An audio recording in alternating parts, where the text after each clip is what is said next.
नमस्कार दोस्तों, स्वागत है आपका फिनोमैटिक पाठशाला में। मैं हूं आपका दोस्त हितेश जैन और आज मैं आपके सामने लेकर के आया हूं NISM 5A के एग्जाम प्रिपरेशन में चैप्टर 10 है risk return and performance of funds के बारे में। इस चैप्टर में आप बहुत सारे कॉन्सेप्ट सीखने वाले हैं और एग्जाम पर्सपेक्टिव से ये चैप्टर काफी इंपॉर्टेंट है क्योंकि यहाँ पे ऐसे छोटे छोटे बहुत सारे कॉन्सेप्ट समझाए गए हैं जो कि प्रैक्टिकल लाइफ के लिए भी जरूरी है और एग्जाम में तो डेफिनेटली इस चैप्टर से काफी क्वेश्चंस आते हैं। तो दोस्तों, इस चैप्टर में आप हमारे साथ ध्यान से बने रहिएगा। मैं एक एक करके आपको इस चैप्टर में बहुत सारे कॉन्सेप्ट आज सिखाने जा रहा हूँ। हम बहुत सारे तरह के रिस्क समझेंगे, रिस्क को मेजर करने के तरीके सीखेंगे, रिटर्न्स को कैसे मेजर करते हैं and credit events in debt mutual funds वो क्या होते हैं और उसमें कैसे क्या प्रोविजंस बनाए हैं सेबी ने इन्वेस्टर को सेफगार्ड करने के लिए, वो सब कुछ आज इस चैप्टर में हम सीखने जा रहे हैं।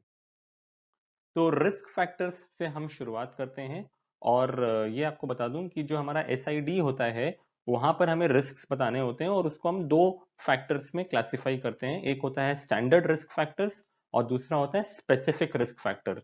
तो स्टैंडर्ड रिस्क फैक्टर क्या होता है? They are all the risk that mutual fund investments are expose to. ठीक है। और स्पेसिफिक क्या होता है? जो कि एक पर्टिकुलर एसेट कैटेगरी का रिस्क होता है। माने क्या? अगर मुझे जो डर है रिस्क ऑफ डिफॉल्ट, जिसको हम क्रेडिट रिस्क कहते हैं, ये क्या रिस्क ऑफ डिफॉल्ट मेरे को इक्विटी स्कीम्स में होगा? जी नहीं, ये रिस्क ऑफ डिफॉल्ट मुझे सिर्फ डेट स्कीम्स में होगा।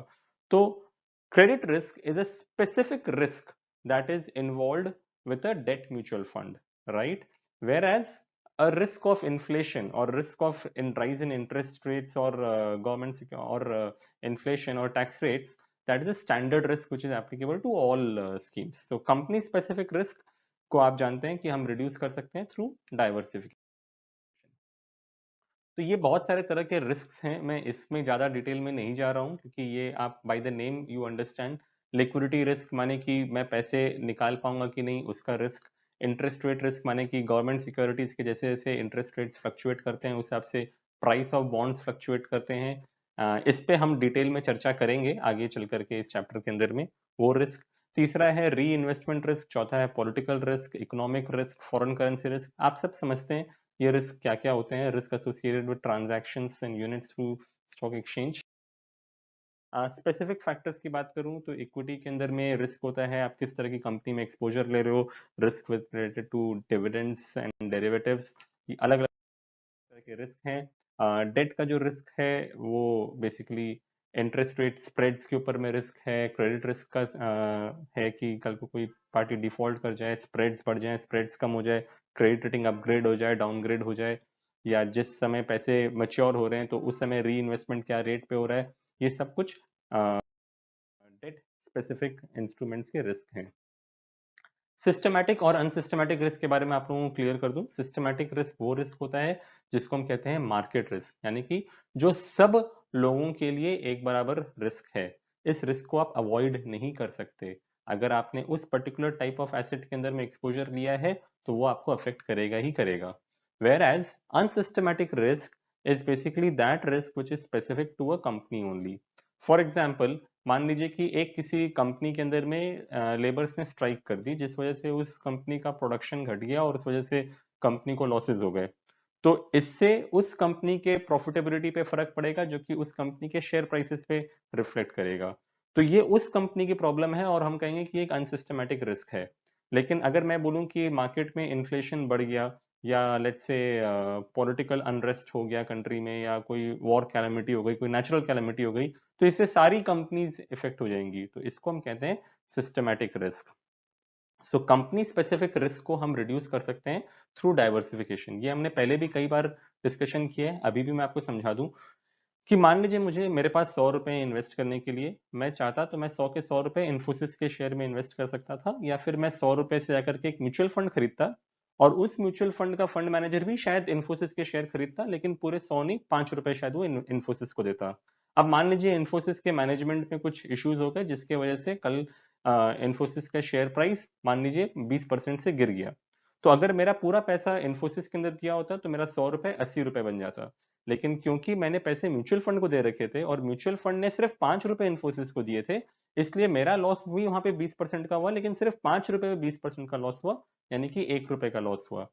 जबकि बाकी 95 रुपीज जो कि मैंने रिलायंस या ओएनजीसी या एचडीएफसी बैंक जैसे अच्छे अच्छे कंपनीज के शेयर्स में डाल रखे थे, शायद वहां से मुझे प्रॉफिट हो गया और मैंने उस 1 रुपए के लॉस को ऑफसेट कर लिया। तो basically through mutual funds, by the way of diversification, we are able to avoid unsystematic risk. Fund managers can not reduce the systematic risk except by staying out of the market. भैया अगर मुझे डर लगता है कि market में inflation की वजह से या गवर्नमेंट पॉलिसीज की वजह से शेयर प्राइसेस में ज्यादा बड़ा मूवमेंट आ सकता है, तो भैया मैं इक्विटी में इन्वेस्ट ही नहीं करूंगा। सो ये याद रखिएगा, mutual funds are always subject to market risk, और हम यहाँ पे जो मार्केट रिस्क की बात कहते हैं, हम यहाँ पे सिस्टमैटिक रिस्क की बात करते हैं। अब नेक्स्ट हम स्लाइड पे आते हैं जहां पर हम इक्विटी स्कीम्स को कैसे एनालिसिस करते हैं, इक्विटी फंड्स स्कीम स्टॉक्स को कैसे चूज करते हैं, इस पे बात करते हैं। और यहाँ पे दो तरह की एनालिसिस होती है, एग्जाम में से क्वेश्चन आता है। एक होता है फंडामेंटल एनालिसिस और दूसरा होता है टेक्निकल एनालिसिस। सो फंडामेंटल एनालिसिस वो एनालिसिस करने का तरीका है जहां पर एक फंड मैनेजर या एक एनालिस्ट एक कंपनी की बैलेंस शीट, एनुअल रिपोर्ट को स्टडी करता है, उसके बहुत सारे पैरामीटर्स, रेशियोज निकालता है और उसके बेसिस पे डिसाइड करता है कि इस कंपनी की हालत कैसी है और उस पर वो पैसे लगाता है। टेक्निकल एनालिसिस वाला जो एनालिस्ट है वो कुछ नहीं समझता है, उसको नहीं पता कि कंपनी एक्स क्या प्रोडक्ट बना रही है, कितना बेच रही है और उसका क्या प्रॉफिट लॉस है, उसको उससे कोई मतलब नहीं है।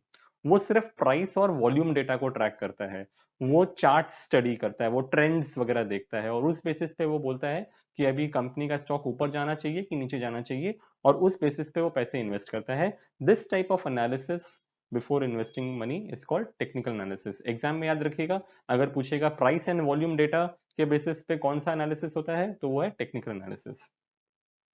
म्यूचुअल फंड में स्टॉक सिलेक्शन करने में फंड मैनेजर्स के पास में दो इन्वेस्टमेंट स्टाइल होता है। एक होता है ग्रोथ इन्वेस्टमेंट स्टाइल और दूसरा होता है वैल्यू इन्वेस्टमेंट स्टाइल। दोनों में फर्क क्या होता है हम समझा देते हैं आपको। Growth value style, growth investment style जो है वह कंपनी का वैल्यूएशन नहीं निकालने जाता है, वो सिर्फ देखता है कंपनी का परफॉर्मेंस। वो देखता है कि कंपनी क्या अपना टॉप लाइन बॉटम लाइन एक फास्ट रेट पे ग्रो कर रही है कि नहीं कर रही है। And they do not really care about the price because they say that if the company is doing good, the prices will follow them. So this type of investment is called as growth investment style. Whereas value investment style वाला fund manager क्या बोलता है, वो पूरा balance sheet study करेगा, annual report study करेगा और बोलेगा कि भैया मेरे हिसाब से इस कंपनी का शेयर का दाम होना चाहिए 100 रुपए। लेकिन फॉर वॉट एवर रीजन अगर कंपनी मान लीजिए मार्केट में 90 रुपए में या 80 रुपए में ट्रेड कर रही है, तो वो बोलेगा कि भाई कंपनी अंडर वैल्यूड है और वो उसमें पैसे लगाना चाहेगा। लेकिन वही अगर वो देखेगा कि मार्केट में उस कंपनी के शेयर का दाम 150 रुपए चल रहा है, तो शायद वो उसमें पैसे नहीं लगाएगा। सो वैल्यू इन्वेस्टमेंट स्टाइल जो है उसके अंदर में कंपनी का इंट्रिंसिक वैल्यू निकालते हैं थ्रू फंडामेंटल एनालिसिस, और उसके बाद एक लॉन्ग टर्म होराइजन को दिमाग में रखते हुए पैसे फंड मैनेजर लगाता है।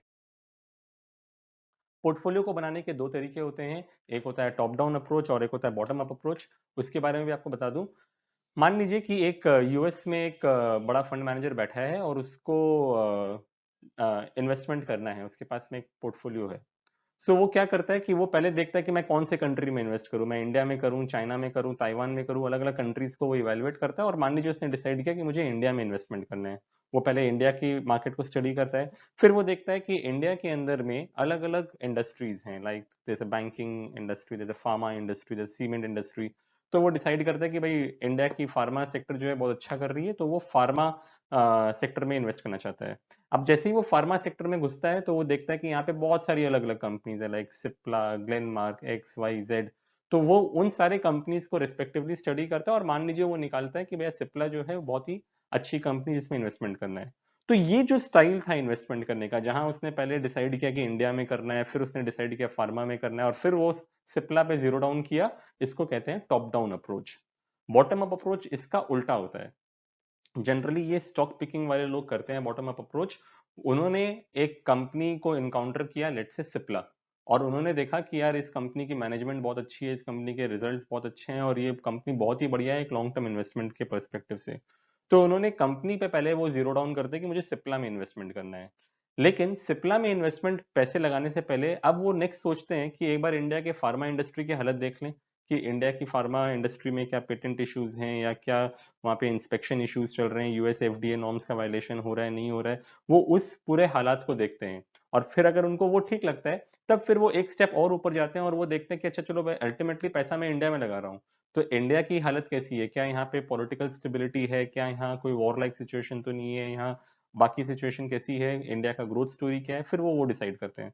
सो पहले तो उन्होंने स्टॉक का मन बना लिया, लेकिन फिर वो सेक्टर देख रहे हैं और उसके बाद वो इकोनॉमी को देख रहे हैं और फिर वो इन्वेस्टमेंट करते हैं। ये नीचे से ऊपर इन्वेस्टमेंट करने के तरीके को हम बॉटम अप अप्रोच कहते हैं। अब मैं आता हूँ डेट स्कीम्स के बारे में। और पहले तो आपको बता दूं कि डेट स्कीम्स में जब मैं इन्वेस्टमेंट्स की बात करता हूँ, तो हम लोग बात कर रहे हैं government securities, treasury bills, certificate of deposits, commercial papers, bonds, debentures, NCDs वगैरह वगैरह तरह के जो फिक्स्ड कूपन यानी कि फिक्स्ड इंटरेस्ट यील्डिंग सिक्योरिटीज हैं, उसके अंदर में अगर फंड मैनेजर अपना पैसा लगाता है तो उसको हम डेट स्कीम कहते हैं। ये जो इंस्ट्रूमेंट्स हैं, इसको central government, state governments, banks, financial institutions, PSUs, public companies, private companies, municipalities, कोई भी इनको इन पेपर्स को इशू कर सकती है। तो अब मैं आपसे पहले समझाने की कोशिश करता हूँ, अगला 2 मिनट आप मेरे साथ ध्यान सुनिएगा, क्योंकि आगे इस कॉन्सेप्ट के आपको कई सारे वेरिएशंस देखने को मिलेंगे। वो ये है कि डेट फंड्स में रिटर्न कैसे बनता है, इस बात को ध्यान से सुनिएगा। एक हम देखते हैं कि हमने एक डेट फंड में इन्वेस्टमेंट किया जिसने अंडरलाइन अलग अलग तरह के गवर्नमेंट सिक्योरिटी, ट्रेजरी बिल और एनसीडी वगैरह में पैसे लगाए। किसी में उसको 5% का इंटरेस्ट मिल रहा है, किसी में 7% का इंटरेस्ट मिल रहा है। हम बोलते हैं कि भैया पोर्टफोलियो का जो वेटेड एवरेज कूपन है या यील्ड है, वो मान लीजिए 6% का है। तो हिसाब से तो उस स्कीम को 6% रिटर्न देना होता है। लेकिन हम देखते हैं कई बार कि जब हम लास्ट 1 ईयर रिटर्न्स और 6 मंथ रिटर्न्स या 3 मंथ रिटर्न्स देखते हैं डेट स्कीम्स के, तो हम देखते हैं कि वो रिटर्न कभी 6 की जगह 9 भी दे देता है और कभी वो 6 की जगह 2% भी दे देता है। तो ये वॉलेटिलिटी क्यों होती है, किस वजह से होती है, आइए हम इस चीजों को पहले समझें। सबसे पहला जो रीजन है वो है the inverse relationship between the yields and the value of debt security. इसका मतलब ये है कि मार्केट में अगर गवर्नमेंट सिक्योरिटी का इंटरेस्ट रेट अगर बढ़ेगा, यानी कि यील्ड्स अगर बढ़ेंगे, तो आप मान के चलिए कि price of the bonds would fall, right, and that would create a loss in your debt portfolio and vice versa. यानी कि अगर मान लीजिए मार्केट में अगर गवर्नमेंट सिक्योरिटी के यील्ड्स फॉल किए, तो the value of that bond would go up and that would create a mark to market profit in your portfolio. मैं इसको बहुत ही सिंपल तरीके से एक एनेक्डोट, एक एग्जांपल की तरह समझाने की कोशिश करता हूँ। मान लीजिए आज मेरे पास में 1 लाख रुपए इन्वेस्ट करने के लिए, और आज मैं एक बैंक के पास जा रहा हूँ और मैं बोलता हूँ कि भाई मैं XYZ बैंक में एक 3 साल का एफडी बनाना चाहता हूँ, जहाँ पे मुझे अभी फिलहाल मान लीजिए 5% का इंटरेस्ट रेट ऑफर किया जा रहा है। जब मैं बैंक की तरफ बढ़ा, तो मैंने देखा कि वहां पे मेरा एक दोस्त खड़ा है जिसने आज से 2 साल पहले मान लीजिए एक एफडी बनाई थी, और वो एफडी उसने 8% में बना रखी थी, और उसने एक 5 साल की एफडी खरीद रखी थी, मान लीजिए मिस्टर राम। तो मैंने कहा यार राम, अगर तुम्हारे पास तो एफडी बचे ही हैं जिसमें 3 साल बचे हैं, और मुझे भी 3 साल की एफडी खरीदनी है, तो एक काम करता हूँ, मैं तुमको 1 लाख रुपए दे देता हूँ, तुम अपना एफडी मुझे मेरे नाम कर दो, राइट। बट राम क्या बोलेगा कि मैं बेवकूफ हूँ क्या, मुझे पता नहीं कि मार्केट में इंटरेस्ट रेट 5% चल रहा है और मेरे पास तो 8% का एफडी है, मैं तुमको क्यों दूंगा। तो ये तो सिंपल सी बात है, मुझे 3% का प्रॉफिट हो रहा है, 3 साल और बाकी है, यानी कि अगर मैं उसका एफडी ले लूं तो मुझे 9% का एक्स्ट्रा रिटर्न मिल जाएगा। तो क्या राम अपने 100 रुपए की एफडी को मुझे 100 रुपए में बेच देगा? जी नहीं, वो मुझसे ज्यादा पैसे मांगेगा, यानी कि 100 का एफडी को वो शायद 107, 108, 109 रुपए में मुझे बेचना चाहेगा, जो भी प्राइस हम अग्री करते हैं। तो आपने क्या देखा कि मार्केट में राम ने जब खरीदा था एफडी, तब इंटरेस्ट रेट 8% के थे। आज जब मैं खरीदने जा रहा हूं तो इंटरेस्ट रेट 5% आ गए। तो मार्केट में इंटरेस्ट रेट फॉल किए हैं। इस वजह से राम के एफडी की वैल्यू जो 100 रुपए की थी, आज के दिन 106, 107, 108 रुपए की हो गई है। तो 2 साल से उसने इंटरेस्ट तो कमाया, but at the same time उसको एक कैपिटल गेन भी हो गया at the time of selling, and that is why his returns are more than 8%, right. इसी का उल्टा हम देख लेते हैं। मान लीजिए कि मेरे पास में ऑलरेडी मैंने 5% की एक एफडी बुक कर ली आज के दिन, राइट, और मैंने 5 साल की एफडी बुक कर ली। 2 साल बाद मार्केट में इंटरेस्ट रेट्स बढ़ गए, राइट, और मार्केट में इंटरेस्ट रेट्स मान लीजिए 7% के हो गए। और अब 2 साल के बाद में मेरा एक दोस्त जैसे ही एफडी खरीदने जा रहा है, वो बैंक में जा रहा है, 7% की एफडी वो खरीद सकता है 3 साल के लिए। लेकिन वो जैसे ही मैं उसको बोलता हूँ कि भाई तू मेरा एफडी ले ले, तो वो बोलेगा मैं बेवकूफ थोड़ा हूँ कि मैं 5% का एफडी लूंगा, मेरे पास तो 7% का एफडी मिल रहा है। तो वो 2% का नुकसान आने वाले 3 साल के लिए मेरे लिए 6% का नुकसान है, तो मैं क्यों तुमसे ये एफडी खरीदूंगा। तो इसके लिए मैं बोलता हूँ अच्छा ठीक है यार, तकलीफ हो गई है एफडी खरीद के, अब एक काम कर, 100 रुपए की मेरी एफडी है, इसको तू 95 या 96 में से ले ले।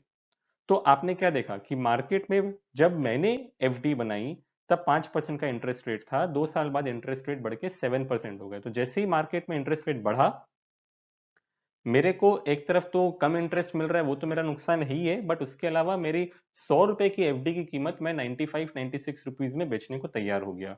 So that basically is the inverse relationship between the yields and the value of debt security. तो आप ये समझ के चलिए कि अगर मार्केट में इंटरेस्ट रेट फॉल करेंगे तो आपके डेट फंड का रिटर्न बढ़ जाएगा, वही अगर आपका इंटरेस्ट रेट मार्केट में बढ़ेगा तो आपके डेट फंड्स की वैल्यू या उनका रिटर्न्स कम हो जाएगा।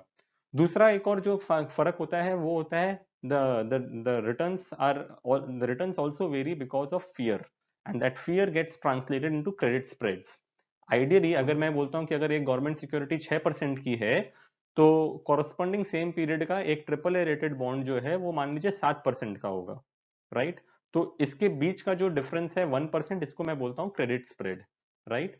अभी मान लीजिए मार्केट में अचानक बहुत उथल पुथल मची हुई है, लोगों का विश्वास उठ जा रहा है कंपनी से, उनको लग रहा है कि सारी कंपनीज डिफॉल्ट करने वाली है, लॉसेज होने वाले हैं बहुत बड़े बड़े।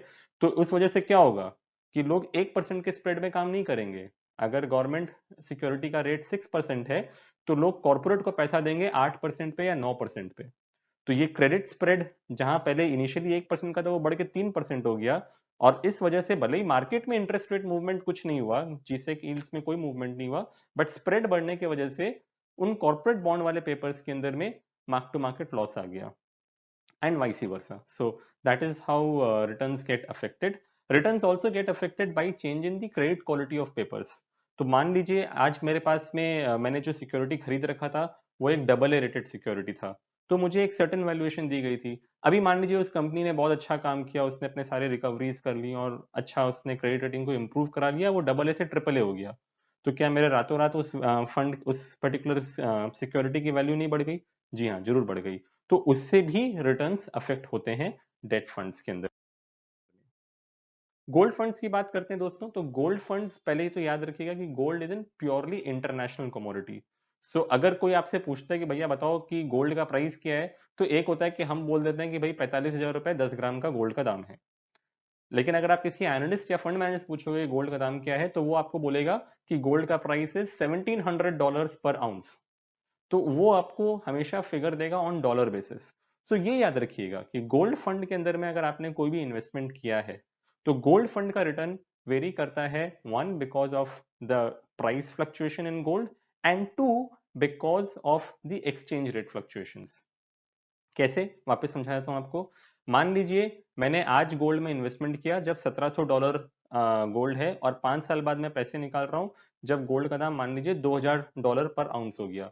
तो ये जो $300 बढ़ा, तो मैं बोलूंगा कि हाँ 1700 पे 300 बढ़ गया, तो मैंने कुछ 30% का रिटर्न बना लिया, राइट, या 20% का रिटर्न बना लिया। तो this is one way of making returns in gold. The other way is कि मान लीजिए आज भी $1,700 पर आउंस का गोल्ड का भाव चल रहा है, और 3 साल बाद भी $1,700 ही चल रहा है, लेकिन फर्क कहाँ है? $1 जिस समय मैंने खरीदा था तब 70 रुपए का था, और जब मैं बेचने जा रहा हूं तब मान लीजिए 80 रुपए का $1 हो गया है। तो my rupee price of the gold, despite international prices remaining the same, my rupee price of the gold has gone up, right, and that gives me returns. तो इसीलिए ये याद रखिएगा कि गोल्ड फंड्स के अंदर में रिटर्न्स दो खाते में बनते हैं, एक हुआ गोल्ड प्राइस के मूवमेंट की वजह से, और दूसरा हो गया because of change in the exchange rate. अब रिटर्न्स को हम मेजर कैसे करेंगे? रिटर्न्स को मेजर करने के 3 तरीके हैं। पहला है सिंपल रिटर्न, दूसरा है एनुअलाइज रिटर्न, और तीसरा है कंपाउंडेड रिटर्न्स या सीएजीआर जिसको हम कहते हैं। तो मान लीजिए आपने कोई इंस्ट्रूमेंट खरीदा 12 रुपए में और बेचा 15 रुपए में, तो भैया प्रॉफिट कितना किया? 3 रुपए का प्रॉफिट किया। अब मैं बोलूंगा सिंपल में बताओ कि रिटर्न परसेंटेज कितना हुआ? तो भाई 12 रुपए लगाए थे, 3 रुपए कमा ली, तो 3/12 इंटू 100, तो मेरा 25% का रिटर्न बना। That is called as simple return. Annualise return हम कब यूज करते हैं?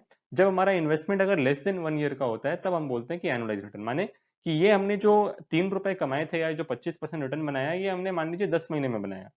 तो मैं बोलूंगा यार 10 महीने में अगर 25% बनाया है, तो बताओ सालाना तो मैंने कितना बनाया? तो सालाना मेरा हो गया 25 इंटू 12/10 यानी कि 30%। इसको हम कहते हैं एनुअलाइज रिटर्न। और तीसरा होता है कंपाउंडेड रिटर्न। कंपाउंडेड रिटर्न हम कब यूज करते हैं? जब हमारा holding period is more than 1 year. अब मान लीजिए मैंने ये 25% रिटर्न बनाया था, लेकिन ये 25% रिटर्न मैंने 3 साल में बनाया था, और अगर मैं कंपाउंडिंग थ्योरी को दिमाग में रखते हुए पूछूं कि भाई बताओ तुम्हारा रिटर्न कितना हुआ, तो फॉर्मूला जो आप स्क्रीन पे देख रहे हो, sale value divide by purchase value, यानी कि 15 divide by 12 to the power of 1/n, मतलब आपका जो होल्डिंग पीरियड है 3 साल, to power of 1/3 minus 1, this is your returns which is called as CAGR return, जो कि कुछ 7.72% का है। अब आता है नेक्स्ट है risk, again very important concept. आप जनरली हम जो देखते हैं कि कोई भी एजेंट जब किसी कस्टमर को फंड रिकमेंड करता है तो वो उसको लास्ट 3 इयर्स या 5 इयर्स का रिटर्न्स दिखाता है, बट क्या आपको पता है कि उसी पर्टिकुलर फैक्ट शीट में जहां पे आप रिटर्न्स ढूंढ के आप कस्टमर को दिखा रहे हो, उसी पर्टिकुलर फैक्ट शीट के अंदर में आप रिस्क भी देख सकते हो कि उस पर्टिकुलर फंड ने रिस्क कितना उठाया है। मतलब कस्टमर पूछता है कि भैया तुम्हारा स्कीम रिटर्न कितना देता है, क्या कस्टमर ये पूछ सकता है कि तुम्हारा स्कीम रिस्क कितना लेता है? जी हाँ। सो रिस्क को भी मेजर किया जाता है, और रिस्क को मेजर करने के दो तरीके हैं, एक है वेरिएंस, एक है स्टैंडर्ड डिविएशन। एग्जाम पर्सपेक्टिव से standard deviation is most important.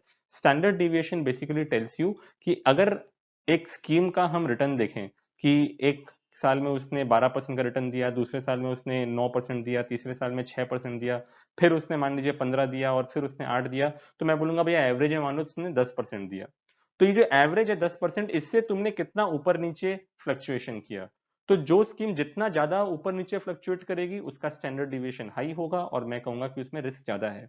और जो स्कीम मान लीजिए 10% से एकदम अगल बगल में ही हर साल रिटर्न देती है, किसी साल 10.5 दे देती है, किसी साल 9.5 दे देती है, तो जहां ये फ्लक्चुएशन कम होगा मैं बोलूंगा उसका स्टैंडर्ड डिविएशन कम है, यानी कि उसका रिस्क कम है। रिस्क को मेजर करने के कुछ और तरीके होते हैं, एक होता है बीटा। बीटा बेसिकली चेक करता है कि in comparison to the market how is my scheme performing. जैसे मान लीजिए मार्केट आज 1% बढ़ा, लेकिन मेरा स्टॉक या मेरा स्कीम, म्यूचुअल फंड स्कीम जो है वो 1.2% बढ़ा, तो मेरा स्कीम ज्यादा अग्रेसिव है। वैसे ही कल मान लीजिए मार्केट 1% गिरा, तो मेरा स्कीम कितने से गिरा, मेरा स्कीम मान लीजिए 1.2% से गिरा। तो बढ़ते वक्त वो ज्यादा बढ़ता है, गिरते वक्त वो ज्यादा गिरता है, तो मैं बोलूंगा कि मेरा स्कीम ज्यादा रिस्की है। इसी को हम मेजर करते हैं थ्रू बीटा, राइट। इतना याद रखिएगा एग्जाम पर्सपेक्टिव से कि भैया कोई भी इंडेक्स का जिससे आप तुलना कर रहे हैं, उस इंडेक्स का बीटा हमेशा 1 होता है। तो कोई आपसे एग्जाम में पूछेगा कि भाई सेंसेक्स का बीटा कितना है या निफ्टी का बीटा कितना है, जवाब होगा 1। किसी का बीटा अगर 1.2, 1.4, 1.6 है तो वो ज्यादा रिस्की है, कम रिस्की है, आंसर है वो ज्यादा रिस्की है। किसी का बीटा 0.6, 0.7, 0.8 है तो वो ज्यादा रिस्की है, कम रिस्की है, भैया वो कम रिस्की है। मॉडिफाइड ड्यूरेशन और वेटेड एवरेज मैच्योरिटी की बात कर लूं, वेटेड एवरेज मैच्योरिटी बेसिकली बोलता है कि भाई मेरे पास तो जब मैं डेट म्यूचुअल फंड में पैसे डालता हूं तो मैं किसी एक पर्टिकुलर कंपनी को तो पैसे नहीं देता हूं, मैं मान लीजिए 10 या 20 या 50 अलग अलग इंस्ट्रूमेंट से पैसे डालता हूं। कोई इंस्ट्रूमेंट की मैच्योरिटी 6 महीने बाद है, कोई इंस्ट्रूमेंट की मैच्योरिटी 6 साल के बाद है। तो अगर मैं वेटेड एवरेज देखूंगा कि भैया मेरा एवरेज मैच्योरिटी कितना है मेरे पोर्टफोलियो का, on the basis of how much money I have given, तो उसको हम कहते हैं वेटेड एवरेज मैच्योरिटी, जो कि बताता है कि मोर और लेस मेरा पोर्टफोलियो मान लीजिए 3 साल का मार्केट में इन्वेस्टेड है, राइट। मॉडिफाइड ड्यूरेशन मेजर करता है कि भाई जो मैंने आपको बताया कि इंटरेस्ट रेट गिरेंगे तो मेरा प्राइस ऑफ बॉन्ड बढ़ जाएगा और मुझे मार्क टू मार्केट प्रॉफिट आएगा, एंड वाइस वर्सा, तो कितना गिरने से कितना प्रॉफिट होगा इसको मेजर करता है मॉडिफाइड ड्यूरेशन। जी हाँ, so modified duration measures the sensitivity of a debt security to the changes in interest rate. So जितना ज्यादा मॉडिफाइड ड्यूरेशन होगा उतना ज्यादा सेंसिटिव है मेरा portfolio towards the changes in interest rate. मतलब अगर मेरा मॉडिफाइड ड्यूरेशन मान लीजिए मान लीजिए दो स्कीम है, स्कीम ए स्कीम बी। स्कीम ए एक मीडियम ड्यूरेशन फंड है जिसका मॉडिफाइड ड्यूरेशन मान लीजिए 3 का है, और स्कीम बी मान लीजिए एक लो ड्यूरेशन फंड है जिसका मॉडिफाइड ड्यूरेशन मान लीजिए 1 ईयर का है। अभी मार्केट में जीसेक इंटरेस्ट, जीसेक का मूवमेंट जो है मान लीजिए 1% गिर गया, मान लीजिए जीसेक रेट्स जो है 1% का फॉल किया, तो दोनों फंड पे क्या सेम रिटर्न्स का डिफरेंस आएगा? जी नहीं। जिस स्कीम की मॉडिफाइड ड्यूरेशन ज्यादा होगी वो ज्यादा बेनिफिट करेगा, और जिसका कम होगा वो कम बेनिफिट करेगा। माने कि that medium duration fund which has a modified duration of 3 years will actually go up by 3%, whereas a low duration fund which has a modified duration of 1 year will also go up but by just 1%, and vice versa also. So मान लीजिए interest rate market में 1% बढ़ गया, तो जिस scheme का modified duration ज्यादा होगा वो ज्यादा गिरेगा, और जिसका मॉडिफाइड ड्यूरेशन कम होगा वो कम गिरेगा। Last concept is credit rating, और क्रेडिट रेटिंग के अंदर में बेसिकली मेरा जो मैंने सिक्योरिटी जिससे पैसे लगाए उसका क्रेडिट वर्दीनेस कैसा है, इसको एक्सटर्नल एजेंसीज कंप्यूट करती हैं और अपना रेटिंग इशू करती हैं। So ratings vary from AAA to AA to single A, AA+, AA-, अलग अलग तरह के क्रेडिट रेटिंग्स होते हैं। अच्छा, कुछ और कॉन्सेप्ट्स मैं आपको बता दूं। दीज कॉन्सेप्ट्स आर कि मार्केट में अगर उथल फुथल मच जाए डेट मार्केट के अंदर में with respect to credit risk, तो सेबी ने क्या क्या प्रोविजंस बना रखे हैं टू मिटिगेट दैट रिस्क। मान लीजिए मैं आपको एग्जांपल देता हूं कि एक फंड है जिसके पास में 10,000 करोड़ रुपए उठाए हैं उसने, और उसने मान लीजिए एक DHFL के पेपर में 8% का एक्सपोजर है, राइट। अभी मार्केट में बहुत अफवाह उड़ रही है कि DHFL डूबने वाला है, DHFL में तकलीफ आने वाली है।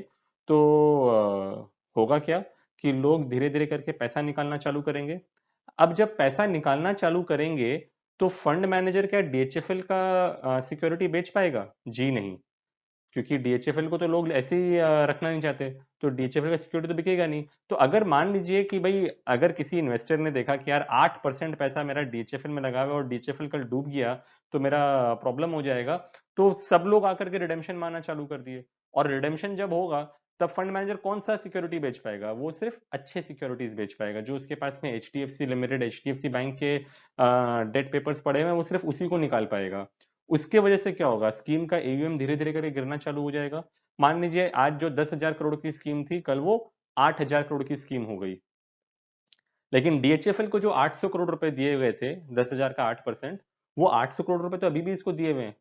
तो जो 8,000 करोड़ की स्कीम मेरी हो गई AUM गिरने से, और 800 करोड़ अभी भी अगर DHFL को दिए हुए, तो DHFL का एलोकेशन मेरे स्कीम में तो अब 10% का हो गया। मतलब फंड मैनेजर ने कोई नया पैसा नहीं दिया है DHFL को, लेकिन वो 8% का एलोकेशन 10% का हो गया। और जैसे ही दूसरे इन्वेस्टर्स ने देखा कि यार 8 से 10% हो गया, तो यार और ही टेंशन का बात हो गया, लोग और पैसा निकालने लग गए। और अगर मान लीजिए उसका AUM गिर करके अगर 4,000 करोड़ का हो गया, तो 4,000 करोड़ के अंदर में 800 करोड़ तो DHFL को दिया हुआ है, जो कि 20% का है। तो ऐसा सिचुएशन मार्केट में बहुत बार देखा जाता है। एंड इसके वजह से बहुत सारे क्रेडिट इश्यूज भी हो जाते हैं। इसके लिए, ऐसा सिचुएशन ना आए इसके लिए सेबी ने दो प्रोविजंस बना रखे हैं, एक है गेटिंग कॉन्सेप्ट और दूसरा है सेग्रीगेटेड पोर्टफोलियो। गेटिंग कॉन्सेप्ट क्या है? गेटिंग कॉन्सेप्ट के अंदर में सेबी ने बोला कि भाई अगर मार्केट में कुछ ऐसी स्थिति पैदा हो जाए जो कि पूरे मार्केट को अफेक्ट करे, मैं किसी पर्टिकुलर सिक्योरिटी या किसी पर्टिकुलर कंपनी की बात नहीं कर रहा हूं, मैं बोल रहा हूं कि पूरे मार्केट को अफेक्ट करे, एक सिस्टमैटिक क्राइसिस बन जाए पूरे इकोनॉमी के अंदर में। मान लीजिए कोई बहुत बड़ा लिक्विडिटी इशू आ गया, जैसे अभी कुछ दिन पहले हमने देखा था 2018-19 के समय में, after the default of IL&FS and DHFL, कि लोगों का NBFC से विश्वास उठ रहा था। और मान लीजिए लोग लाइन लगा करके सब कोई अपना NBFC को जो डिपॉजिट दे रहे थे उनसे वो पैसा निकालना चालू कर दिए। तब क्या NBFC उनको वो सारे पैसे दे पाएगा? क्यों नहीं दे पाएगा? क्यों? क्योंकि वो पैसे आगे उसने किसी और को दे रखे हैं, जिससे वो रातों रात पैसे नहीं मांग सकता। तो ऐसा जब सिस्टमिक फेलियर अगर होता हुआ दिखे, तो क्या सेबी फंड हाउस को अलाउ करता है कि वो आपके रिडेम्पशंस रोक दें? जी हाँ दोस्तों, ऐसा हो सकता है। मैं नहीं कहता हूँ कि ऐसा होता है या ऐसा कई बार हुआ है, ऐसा जनरली नहीं होता है। But as per the provisions you should know from exam perspective that in mutual fund there are regulations whereby SEBI allows that for a period of 10 working days in any 90-day period, a mutual fund house can say that they will not honor your redemptions. And for this order to be passed, you need an approval of the board of AMCs and the trustees. So ऐसा कोई भी restriction लगाने के समय आप ये याद रखिएगा कि अगर आपका छोटा मोटा इन्वेस्टमेंट है जो कि 2 लाख रुपए से ज्यादा का नहीं है, तो ऐसा रिस्ट्रिक्शन आपकी इन्वेस्टमेंट में तो लगाया नहीं जा सकता है।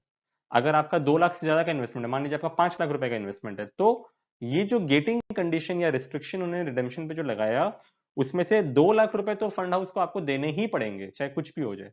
बाकी बचे 3 लाख रुपए के ऊपर में आपका ये गेटिंग कंडीशन लगेगा। सिमिलरली दूसरा कॉन्सेप्ट है सेग्रीगेटेड पोर्टफोलियो का, और ये हमने आई थिंक चैप्टर 6 या 7 में आप लोगों से डिस्कस किया था।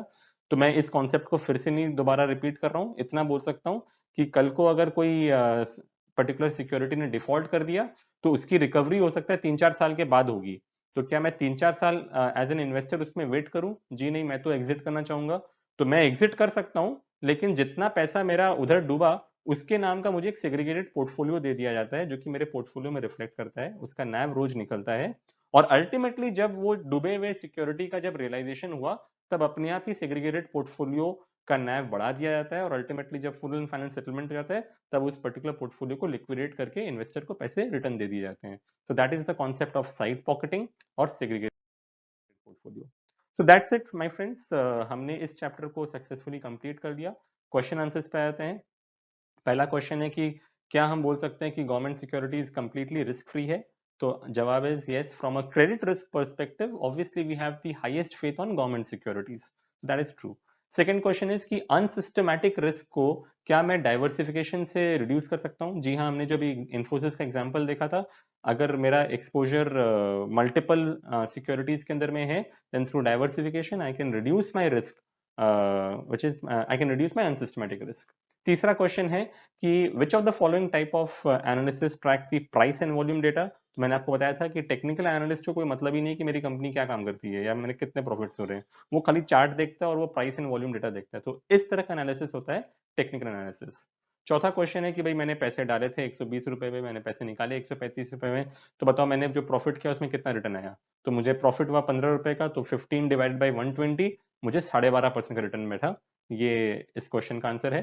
और फिफ्थ क्वेश्चन है कि which of the following is a measure of fluctuations in periodic return? मतलब रिस्क को basically out of these 4 measures कौन मेजर करता है? Variance, Sharpe ratio, modified duration या फिर Jansen alpha? Answer is variance. मैंने आपको कहा था वेरिएंस और स्टैंडर्ड डिविएशन ये दो मेजर्स हैं जो कि फ्लक्चुएशंस ऑफ रिटर्न्स को मेजर करते हैं। राइट दोस्तों, सो that's it from me today. Thank you so much for joining with us. जैसा कि मैंने हर चैप्टर के बाद में आपको ये डिस्क्लेमर दिया है कि we have made our slides to help you prepare for the exam and we really insist that you should also be reading your textbooks. Meanwhile, अगर आपको हमारे से कुछ भी हेल्प की जरूरत है, you can write an email to us. You know that we have our own classroom wherein we provide you chapter-wise mock test also and overall revision test also. We have created a portfolio of not less than 700 questions that you can answer. So if at all there is any candidate who requires any help in this regard, they can write an email to us with their name, email ID and mobile number, and we shall be able to give them free access to that particular software so as to help people clear this exam. Thank you so much दोस्तों, वापस मिलते हैं आने वाले chapters में। Thank you.